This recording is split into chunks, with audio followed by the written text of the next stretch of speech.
Σήμερα θα κάνουμε mac and cheese by Django, εύκολο για να το κάνετε και εσείς στο σπίτι. Όλο αυτό. Ένα πακετάκι. Ξεκινάμε με το να βράσουμε τα μακαρόνια, τα οποία μαγικά εγώ έχω έτοιμα. Συνεχίζουμε με το να φτύσουμε το bacon. Έχουμε βάλει το bacon και είναι έτοιμο.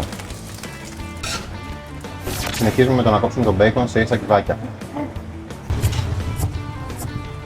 Εγώ στο σπίτι δεν τα κόβω τόσο καλά. Το σπουδάζεις εσύ. Μπορείς να έρθεις να το φας εδώ. Βάζουμε ένα πακετάκι μακαρόνια. Συνεχίζουμε με μισό κιλό cheddar sauce, την οποία έχουμε δείξει σε προηγούμενο βίντεο. Προσθέτουμε το bacon και 3 κουταλιές πούδρα παρμεζάνης. Και ανακατεύουμε. Κάνουμε κυκλικές κινήσεις για να μην σπάσουν τα μακαρόνια μας. Αυτό εμείς το κρατάμε σε Bain Marie. Είναι η Bain Marie, εγώ δεν ξέρω. Bain Marie είναι ένα σκεύος που κρατάει νερό σε μια συγκεκριμένη θερμοκρασία που ορίζουμε.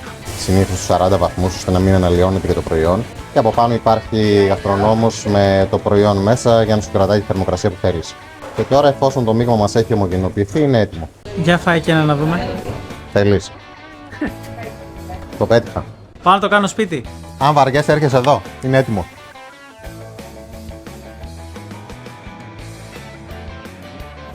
Έλα.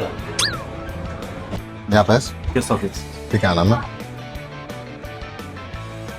Παλιά. Τουμπανό. Να το φτιάξουν στο σπίτι. Λέμε. Να το φτιάξουν στο σπίτι. Είναι εδώ καλύτερο.